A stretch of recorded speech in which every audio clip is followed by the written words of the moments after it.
নদী আর খাল।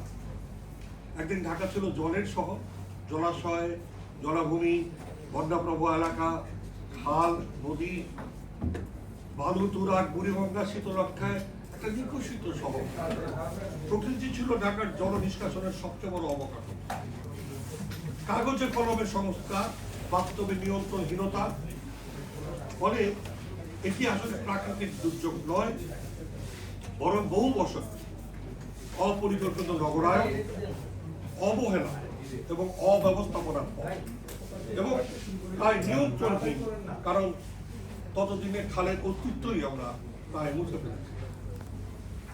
নদীতে মানচিত্র নাই, নদীতে নাম আছে, কাজী কিতাবে রয়েছে, গোয়ালে নেই, এমন একটি অবস্থা। সরকারি নদীতে এখনো ৭৮টি খাল অথবা লেক রয়েছে। বাস্তবে মানচিত্র খুঁজতে অধিকাংশ কোনো চিহ্নই না।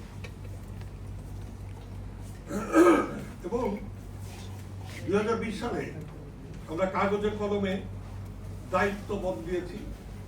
আমাদের বিভিন্ন সময়ের আন্দোলনে ভাষা থেকে এটা ২ সিটি কর্পোরেশনে গেছে, প্রশাসনিক দায়িত্ব বদলেছে, কিন্তু খালের রূপ কোথায়? কারণ এই দায়িত্ব বদলানোর সময় না কোনো অর্থনৈতিক বিনিয়োগ বদলানো, না কারিগরি দক্ষ লোকের স্থানান্তর, না এতদিনের অভিজ্ঞতা লব্ধ যে জ্ঞানের প্রসার, এটারও অত্যন্ত শুধুমাত্র দায়িত্ব হস্তান্তরের মধ্যে দিয়ে ঢাকাকে আবার ডোবানোর ব্যবস্থা করা হচ্ছে।